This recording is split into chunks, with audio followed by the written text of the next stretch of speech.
Hello and welcome to Correro, your biggest political platform for big conversations. My name is Godwin Sunday. Political parties support groups have become a strong force in Nigeria's political space, mobilizing voters, shaping narratives and driving grassroots engagement. But beyond the visibility, questions remain about their structure, influence and accountability. Are this group strengthening party systems and deepening democratic participation, or are they operating outside formal party structures with limited oversight? Now, that's on one hand. On the other hand, how much influence do they have on candidate selection, campaign direction, and policy priorities? Well, as elections approach, the role of support groups continue to expand, raising important concern about coordination, transparency, and long-term impact on party organizations.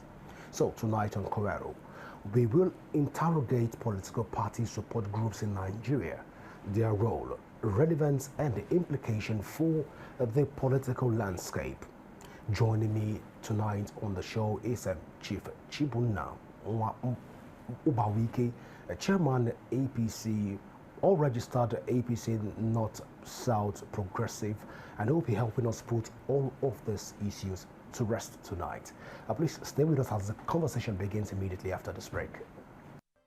Welcome back. Well, Chief, it's a delight to have you join me again on Correro. You're welcome. Well, Chief, let's even begin the conversation by first looking at support group systems in Nigeria. Help us understand. Gradually, it is becoming a force to reckon with. Every political party literally wants to have a support group that they use to even drive home their strategies and ideas. But then, within the political structure, where do support groups fall? Thank you. The role of support groups in mobilizing votes, in mobilizing people to support the party and their candidates cannot be overemphasized. And it has become more important and expedient in this Fourth Republic. In the First Republic, we never had it. Second Republic, we never had it. Third Republic, we never had it. Even in this Fourth Republic, as 1999, we had support groups. But from 2003 coming forward, support group began to evolve, and their importance in voter mobilization and then the support for party, its programs and policies and ideals became very, very important and expedient. So our support groups have come to stay today. Their role is very important in canvassing for votes for parties. That is why every party wants to have a support group, because they are the ones that go to the grassroots to disseminate and propagate every information about the party, information about candidates that have emerged, and then information about the policies and programs of the party and its ideals, and policies and programs of the government in power. So their role is very, very important. No other person will go to the grassroots to canvass for votes for political parties. It is the support group that does that, because they have their membership cut across all the federation in the 36 states and the FCT, in the 774 local governments, in the 8,809 wards, and the 176,846 polling units. For strong support groups, they have their membership cut across their formation. Their role is very, very important in mobilizing vote for parties, in mobilizing support for parties, in campaigning for candidates at the grassroots and at the national level. All right, so Chief, at this point, we're looking at support groups in Nigeria. If we try to juxtapose it with the academic framework, we tend not to be able to place it academically. Do they, if we look at political structure, do the support group belong to the branch, the cell, the caucus, or the militia? Which, if we want to taxonomize it within the academic space, where does support group fall? In most of the political parties' constitution that I am aware, the support groups are not organs of the party, but they are captured under the office of the National Organizing Secretary in terms of voter mobilization. I don't know whether you understand. voter mobilization, that's where they are captured, in voter mobilization, sensitization, and things like that, because the Office of the National Organizing Secretary, is saddled with the responsibility of the mobilization of votes and mobilization of people. That is where the role of support group is, captured. But specifically in constitutions of the political parties, none. But my party is doing something now to incorporate support groups in our constitution and create a specific role for the support groups and have a directorate for support groups so that it will cater for the needs of support groups to enable them perform more, do more, and deliver more on their mandates. In terms of going to the grassroots to have interaction with a lot of persons at the grassroots level, you've mentioned the role of support groups in order to educate, but then it's a similar role with what NGOs do. Since support groups are largely voluntary organizations, are they also NGO? Or is there a difference between the support group and the NGOs? They are NGOs. They are NGOs. Okay, so support groups are NGOs. They are NGOs, but theirs is that they are partisan. NGOs generally are supposed to be non-partisan. You understand me? But support groups for political parties are partisan. But they are non-governmental organizations as well. So that is, their role is partisan, purely partisan. But NGOs, their roles are non-partisan. So as a member of a support group, if they mobilize for a candidate and that candidate emerge as the leader, is there some form of compensation to the group? There should be.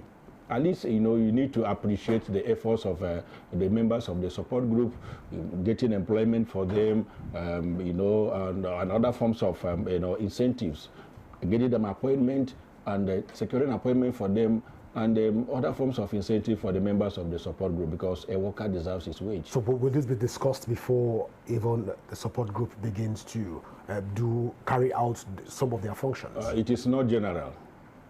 Some support groups will meet a candidate, discuss with the leadership of the support group, discuss with the candidate, agree on so and so, on terms of what they're going to do. And if by his grace the candidate succeeds, becomes successful at the election, at the polls, and then he should do what they agreed upon. But generally, it is not like that. All we do is to mobilize for the party, support the party, sensitize people about the party and programs, and the candidates, and why they should be voted in. So in the prior to this time, it will be at the discretion of the party to say, these people have done so and so, they deserve to be given so and so. And it is also at the discretion of Mr. President or the governor or whosoever that is elected to say, this support group did so and so for me, and I should reward them so and so manner.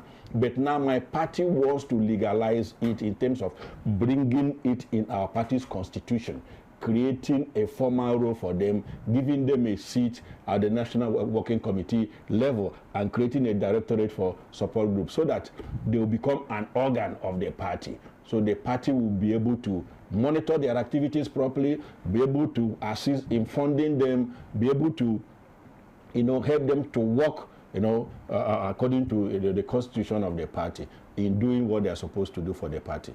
Well, it's been said that support groups are being used to launder funds by politicians, and they have unexplained funds that's even domiciled in their care. But how do support groups even get funded? No, not at all. How do they get their funding? No, self-funding. Support groups fund themselves. No, I don't have any idea since my years in the support group management or whatever. I've not had any idea of a support group being used for the money laundering. No. It doesn't happen. It doesn't happen. Support group mainly are self-funded.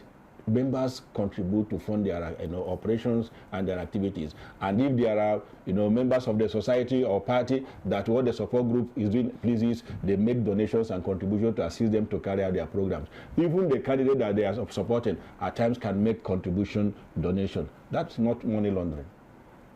So you are saying at this point that there's never been a time, or there's never been there has never been. You are not aware of there has never been. There has never been. Has been able to carry out that operation of being used by politicians to siphon public funds and the rest of that. There has never been. You still have not addressed the concern also which we've raised about how they get funded. I say it is self-funded. Members fund the operations of their support group. All their activities are self-funded. My own group will fund my group. And then if there are, excuse me, if there are donations from, well-meaning members of the party, that is not money laundering. If there are donations from well-meaning members of the party, that is not money laundering. So I have not seen a support group that somebody gave 1 billion naira or 10 billion naira or something like that. No, I've never seen. It has never happened. So where does the money laundering come in? All right. So support group are supposed to be freelancers, perhaps, and also supposed to be people of independent minds. Just drive towards their drive is just to ensure that they mobilize for people, or perhaps to champion the cause of democracy in a given society. So if members are passionate about all of this, why are members of support groups so far in Nigeria not holding political offices? You would say members of support groups in Nigeria holding political offices. Yes. There are some members of some support groups of my party that have appointment holding political positions presently. Yeah, so let's say because your party is trying to put up the structure together, just talk about the uniformity of Nigeria. I said prior to this time, it has been, they do their thing and whatever, they will not be, it will be at the discretion of either the government in power or the party or whosoever that was elected to say, okay, because people have done this for me, take this. You deserve this appointment. You deserve this empowerment and things like that. But my party has gone a step further, even before institutionalizing support group in the NWC, in our party or in our constitution, to give some members of support groups appointments. And more appointments are coming to members of support groups who have distinguished themselves in the voter mobilization, in the dissemination of information about our party, in propagating the policies and ideas of our party, in defending the programs and policies of our government. Well, High Chief, you're talking about your party, but then let's talk about the generality of the support group networks in Nigeria and try to even do a comparison with what we are even trying to look at right now. Is the reality the same across board? I will not say it is the same across board. I am talking about what I know. The one I know, the one I participate in. Right? I'm talking about my party. Of course, you have interaction with other yes, I'm not talking about another party. I'm talking specifically, I'm talking about my party. What's this experience like? Other parties have support groups as well. I don't know their modus operandi.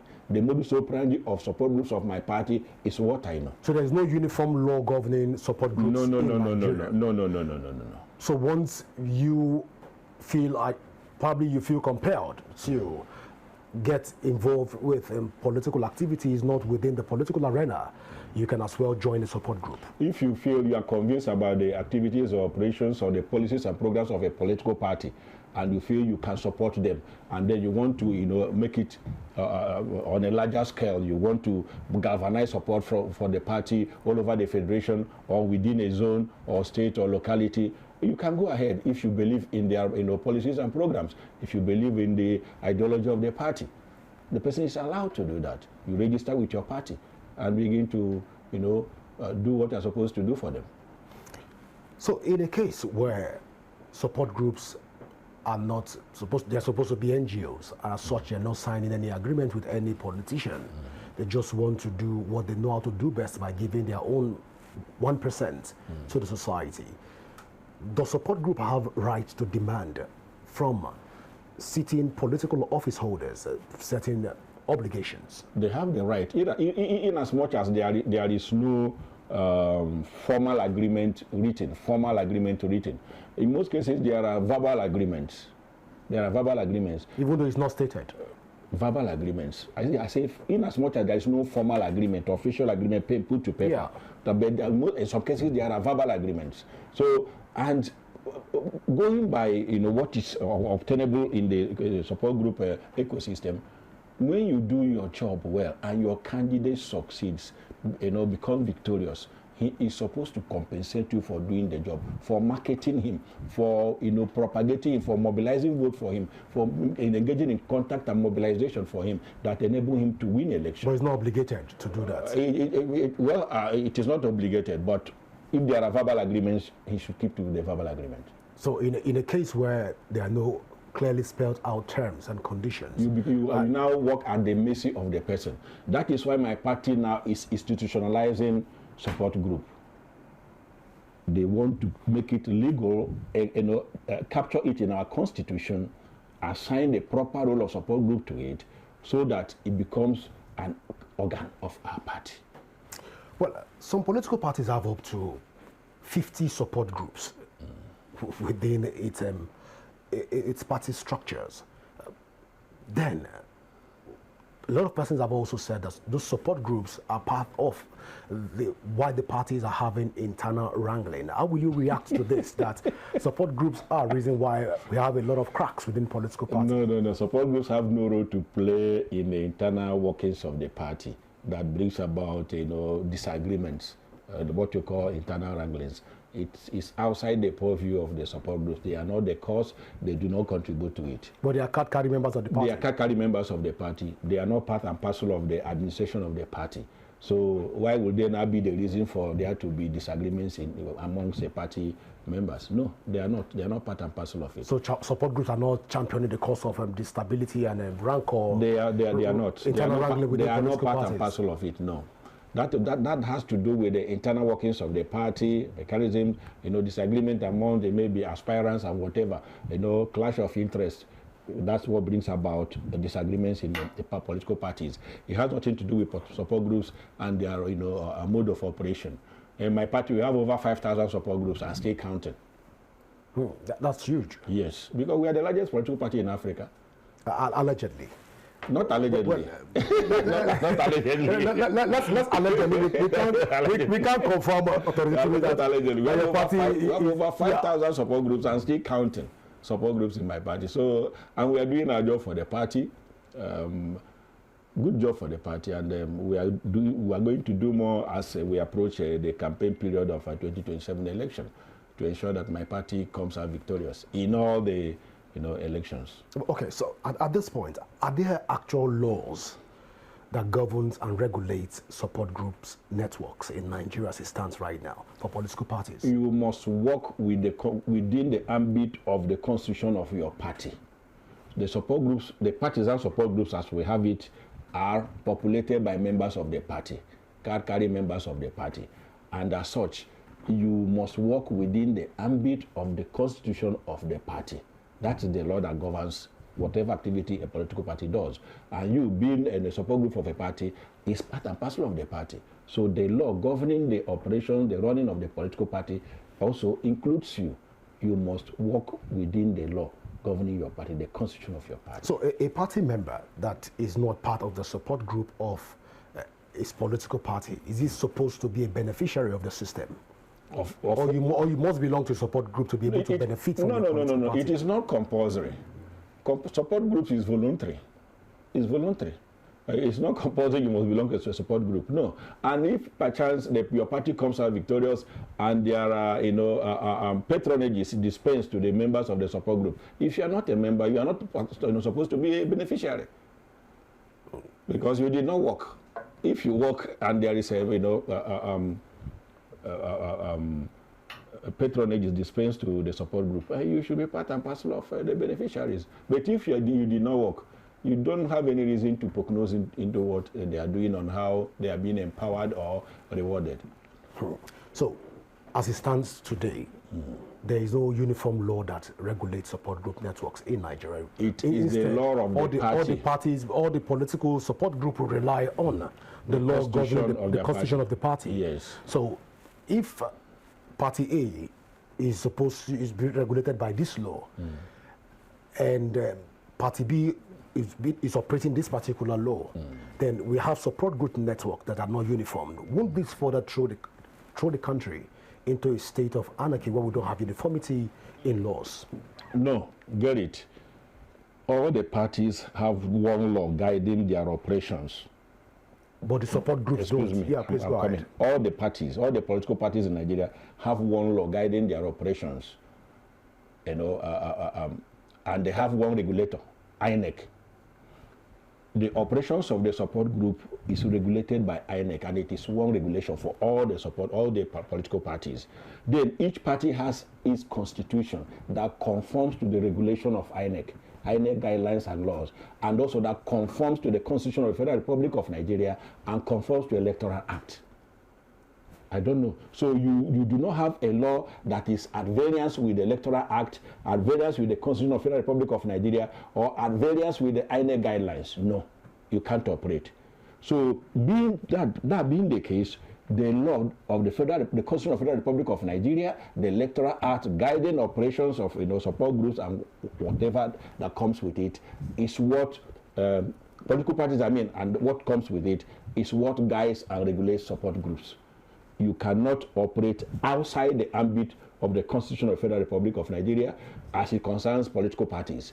You cannot operate outside the Electoral Act guiding operations of the political parties and outside the INEC regulation and guidelines guiding operations of political parties. No.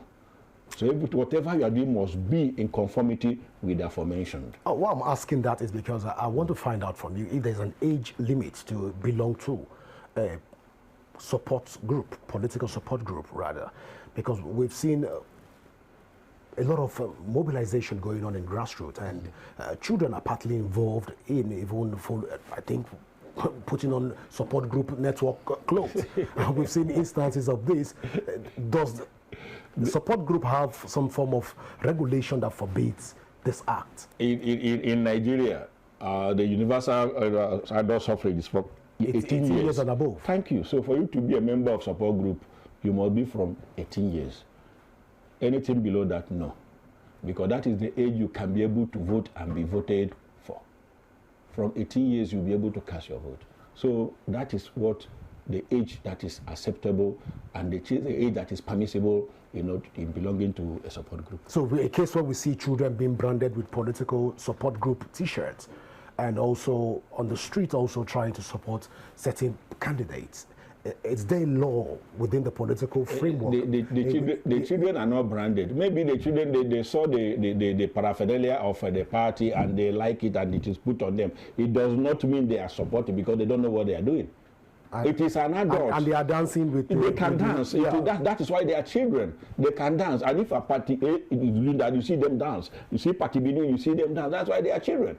But an adult knows where he or she belongs and will work, in conformity with the rules and regulations and laws guiding, the party and operations of support group. So, at this point, help us understand again.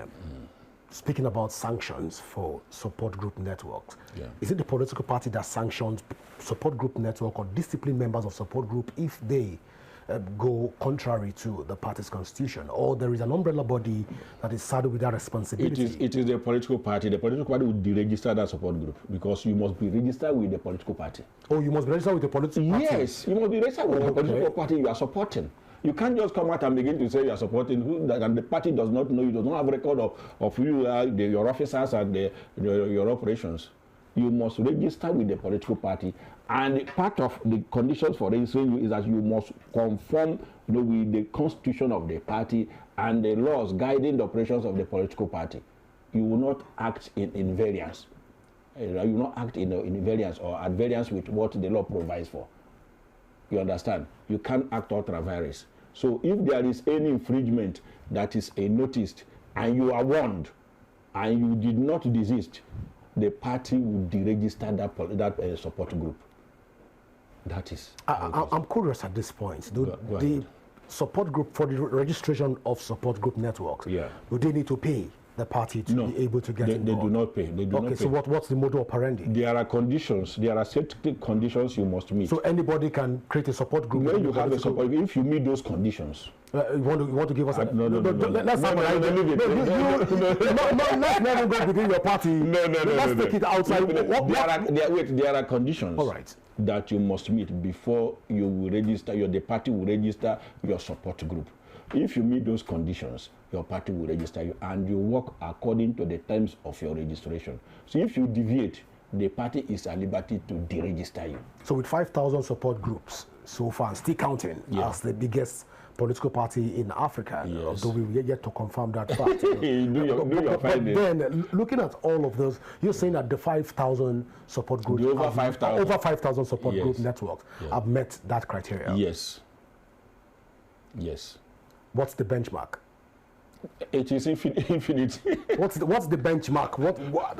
I'm curious. Because when you talk about the certain criteria, there is no limit. Give us a hint. Just give us a hint. You are not a member of my political party. Okay, a lot of people watching us right now. You do not belong to a political party. Well, excuse me. You are non-partisan. I'm not partisan. Thank you very much. So when you belong to a political party and you want to, register a support group, you approach your party, they will give you their conditions. If you meet up with those conditions, they will register you. So there is no need telling you on air, you must do A, you must do B. No, it doesn't follow. All right. So are there certain benefits, actually, apart from all of the employment and political appointment that one gets even when you belong to a support group within the political parties? There are benefits. At least there is empowerment.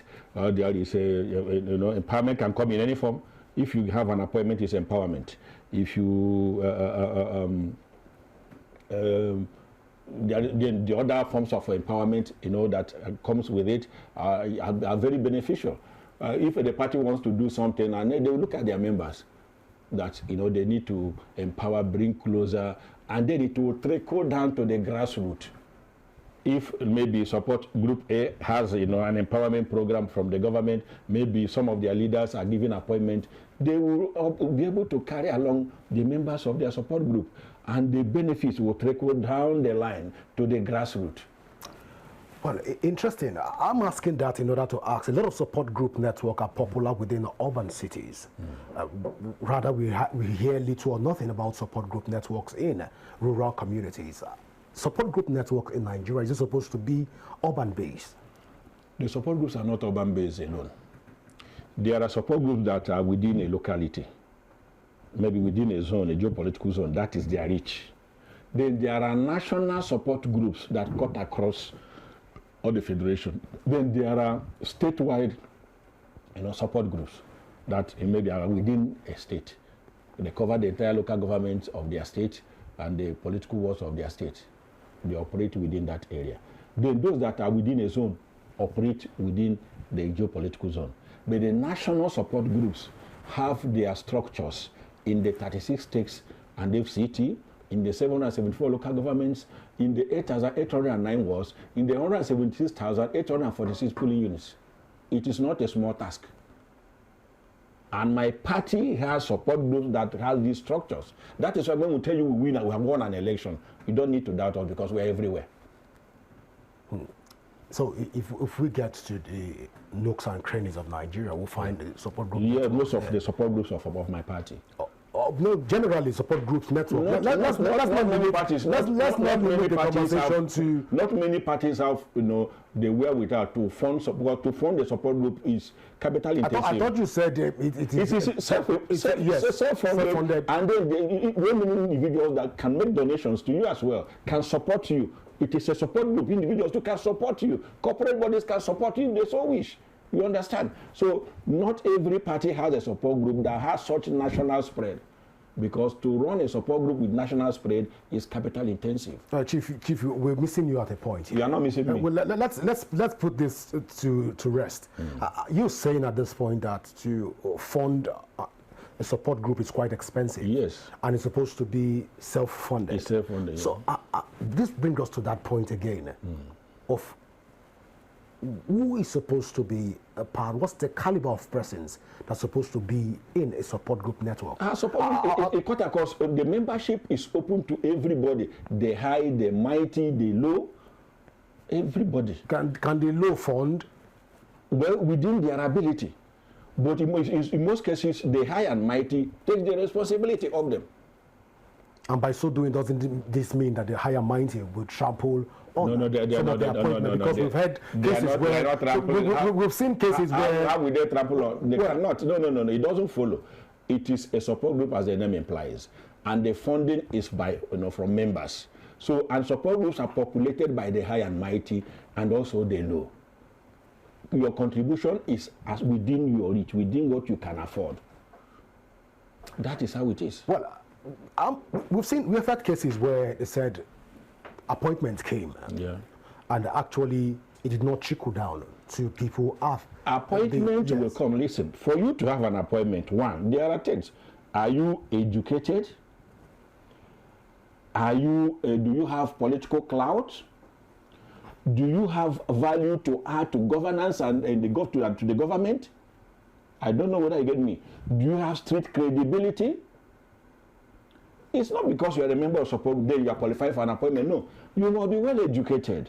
You must have value to add to the government and to governance. You must have value, electoral value, and you must have also street credibility.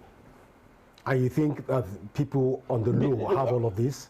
That's why I said appointment. These are things that are considered. Yes. You said appointment does not trickle down. It does not trickle down. It is not for everybody. It's not a disservice to people that have been in political parties, a support group. There are incentives. Excuse me. There are incentives made for people, who do not possess this. There are other incentives made for people who do not possess this. Everybody must not get a government appointment. So there are other policies and programs that will impact positively on the lives of everybody, especially those that cannot secure appointment. Everybody must not have an appointment. So invariably, members of the support group, the high and the mighty within the support group, have all of those criteria for appointment that you mentioned. Not everybody that is affluent is educated. Not everybody that is affluent has a value to add to government and governance. Not everybody that is affluent has street credibility. Not everyone that is affluent, win elections, has political value. So it doesn't follow. So if we have a situation where a person that has all of these criteria, is educated, he has street credibility, he has value to bring to governance, he has all of these 6 items that you've mentioned so far. A person has all of this, but is not able to fund the support group to a certain extent because he is not that financially buoyant. But within his own small rights, he has been able to at least give 1,000 naira or 2 to the support group. Would this appointment trickle down to this person? Definitely. If he possesses these qualities and he feels it's not counted on what he contributed. Or the higher mighty that within the support group will not buy the appointment. No, at least in the operation of the support group, everybody sees your activity, sees what you can do, sees what you have done. Not everybody that contributes money. You contribute through other means. I don't know whether you get me. If you are intellectually endowed and we see you contribute intellectually. So when appointments or things like this are come, you are qualified. Everything is not measured in terms of naira and kobo. No. If you are intellectually sound and you are not economically buoyant and you contribute intellectually to the operations of the support group, if appointment comes, why won't you be considered? So you're saying that the support group network generally, not just for your political party, is not biased when it has to do with it's not biased. all of this. Not biased. So people that make sentiments and statements that they've been abandoned by a certain political class or by the government or by certain politicians, looking at all of this, what does this say about the operation? Members of the support group have every right to complain if they are not, they're not rewarded. If you take away support group in electioneering in present-day Nigeria, it will be difficult for candidates to win election. Who goes to mobilize votes at the grassroots? Is it the elite? No is the answer. The elite will be, in their SUVs and whatever, in the comfort of their homes. Who goes to, because the elections are won at the polling units. Who goes to the polling, especially at the rural areas, at the grassroots, to be able to market the party, to mobilize votes for this? It is members of the support group. Take them away and you see that the winning election will become difficult. So when they do such jobs for you, they are supposed to be rewarded. You might not reward all the members, but if you pick from amongst their members, give them good employment, empower them, economically and otherwise, it will trickle down to their members.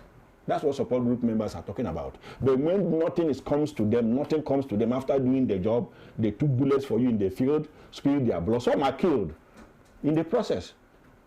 And then the government emerges and does not look at their side. It doesn't tell well. They have every right to feel, to grumble and to complain. Well, speaking about compensation and also taking care of responsibility, have your party fared so far in this regard in terms of its 5,000 support, 5,000 plus over 5,000 plus support group? Have they been able to compensate the support group team efficiently? No.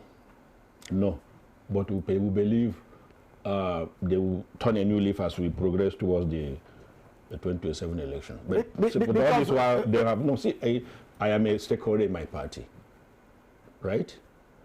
The reward system of my party is not encouraging, but that will not stop us from doing what we are supposed to do. And we believe that the coming on board of the new NWC members, things are going to change. And Mr. President is watching. There are things he should do right for our party members. Party members are complaining at the grassroots bitterly. Something should be done right for them. Well, in giving appointment, is some form of favoritism being put in place for certain preference for certain support group and others politicians turn blind eye to? I don't think so. I don't see any favoritism. All I know is that when some members, everybody will not get appointment. And when it is one appointment and there are 10 people that are qualified for that job, it is one person that will get it. The 10 persons will not get it. And so there are mechanisms also to see other areas that those people can be, empowered, especially loyal party members. There are other ways. Well, within your party, we've had the All Progressive Congress, we've had more support group members even tell bitter stories of how they feel abandoned by certain politicians. How correct is this? It's correct. I mean, they feel I am a support group leader. I feel their pulse. It is true. Are they really abandoned? Yes. Some or they didn't meet up with no that you've just highlighted. No. They don't have credibility. Perhaps they are not educated. You cannot have a support group that is made up of. We're just asking. No. Like support group is peopled with persons of various qualifications, persons of various, characters, conduct, and learning. Every support group. So a lot of things have gone wrong in compensating, rewarding loyalty, especially as it concerns party members and support group members from my party. And we have been saying that they should do something right for our members. Our members are complaining bitterly. Even as I'm talking here now, our members are complaining bitterly. Let the right thing be done. Not when we suffer and win the election, you bring in somebody that we faced in the field, someone that gave us a serious battle in the field. We were able to defeat the person, and then when it comes to appointment, you now bring that person who castigated us, who rubbished us, who did all sorts of things to take the job. He will not be able to defend you well. It is we that are members of the party, who fought for the party, who defended the party, that knows how to defend our party properly and appropriately, that know how to defend the programs and policies and ideas of our party and the policies and programs of the government, not an outsider who castigated us, rubbished us. He will not do a better job. We have people that are overly qualified to do those jobs. So give it to our party members. We welcome everybody into the party, but let them wait for their time. So if the person that even you said castigated you have turned a new leaf, and as such a person is ready to efficiently represent your political party in all walks of life, are you saying that the appointment should not be given to? There are no members of our party that are qualified to do that job better? I wouldn't know. I'm not in your party. So there is no position that we do not have qualified members of our party to do that job better. If the person we met in the field who slandered us, rubbished us, called us all sorts of names, went everywhere rubbishing our party and our candidate, and we succeeded in defeating them at the polls, and we have formed the government. And then you left the members of the party that we are able to debunk all their lies, help people to educate the people, help them to see reasons why they shouldn't believe those lies and as slander. Then you left them to go and bring the person that was spewing those rubbish to come and defend. He cannot be able to defend you well. You've turned a new leaf. You are welcome, but wait. Even if the government needs that person at that time. There are other qualified members of the party that will do the job. You think that if the politician or perhaps the president decide to go that route, you think he is not seeing what I'm saying is that we that did the job, that made you win, if we had allowed that person, we did not defend you before those people, we did not defend you appropriately, you wouldn't win the election. So where will you be to bring them to come and serve you? They will have formed the government and they will not call you. So we that did the job to defend you, to spill our blood, to take these bullets, dislodge it, and we were able to win. Give us that job to do. We will do it better than them. Yes, they are qualified as well. If they come into our party, we welcome them. But let them wait to learn the ropes of our party. That is my position. And it is also in tandem with the position of thousands, millions of members of our party. There is total discontent and amongst our party members about this. We suffered, we worked, we did everything for our party, and then the people that gave us what in the local parliament, water in the field, then you bring them. If we did not fight their water and defeat them, will you have been able to emerge? No is the answer. So where would they now call you to come and serve in their government? No is the answer. So now that we've won, and they have seen reason because they know that what they said as spewed were lies and rubbish. They now say they have repented. They are coming into our party. We welcome them into our party. But we have members of our party that are qualified to do those jobs. Because we did it, and that was why we defeated them. So give it to members of our party.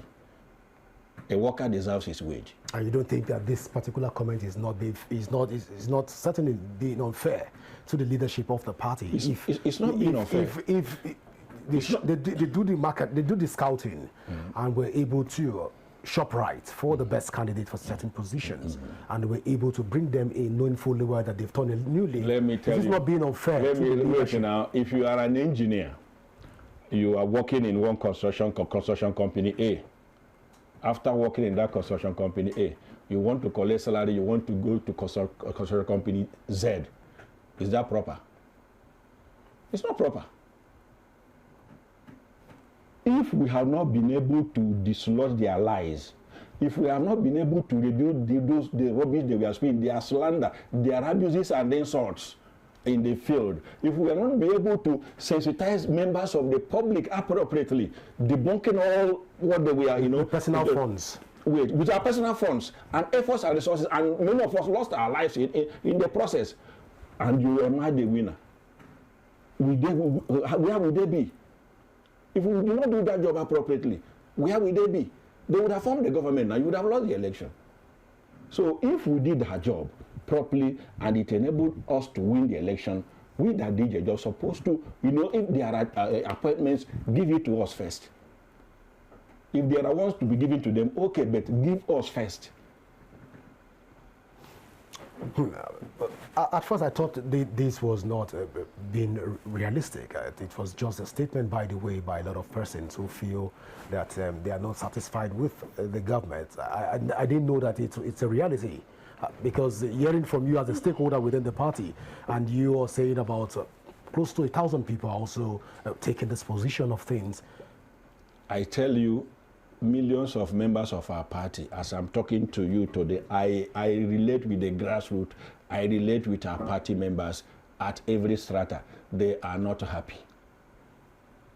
Let the reward system of my party be taken serious. Members first. Loyal party members first. Not born again. If you are born again, yes, you queue. Well, that's quite interesting. Well, the born again members are joining the All Progressive Congress. Though you've advised them to queue up in order for them to get their party members first, because we took a lot. We took a lot. I was to lose my life in the process of the election. My house in the village was raised down. I lost my traditional ruler. A lot. And the same thing of, the same fate befell many members of our party. So those who sponsored all those things and then, instigated those kind of through their slander and lies and, balderdash and innuendos are the ones who now bring it to take the job that we are supposed to do. We will not be happy now. It is natural. Yes, we welcome them, but give us the job, let us do. Reward us appropriately. Look at loyal party members. Give them what is due to do them. There are incentives, there are empowerment programs. Everybody will not get appointment, yes, but those that are qualified to get appointment, give them the appointment. Those that are to be empowered, in one form or the other, give them the empowerment. Let there be patronage, so that the party members will be happy, and they will bring out all their heart to work for the party diligently again. Well, Chief, I believe the president and a lot of politicians right now, even carry members of the All Progressive Congress are watching us right now, and I believe they will do the needful, while we also keep our fingers crossed waiting for the National Working Committee to further do the needful also when it has to do with the whole support group systems, even within the All Progressive Congress. My party, the NWC, are doing a lot now. Like I said ab initio, in institutionalizing support groups. But there's no time frame yet for it. No, before the election, the campaign start proper. So by April 28th? Yes, we will, before the campaign start proper, and then, or at worst, at our coming presidential convention, special convention, you will see what will happen. I believe so. Our fingers are crossed. The NWC is doing a lot. Our fingers are crossed. Of course, we'll bring you back here to talk about what they've done so far, because we want to also peruse that document to know how it regulates the largest political party in Africa. Political party in Africa. Well, Chief, this is how far we can go tonight on Korea. I want to say thank you so much for finding out time to be with us here on Korea. Thank you. It's my pleasure. Well, viewers, this is how far we can go tonight. Do not forget that you can leave your thoughts, you can leave your comments on our various social media handle currently showing on your screen. And you can also download the RapidTV app from your Android and iOS devices to keep track of our broadcast. My name is Godwin Sunday. Also remember that peace and unity are the pathways to progress. Do enjoy the rest of your night rest. Bye for now.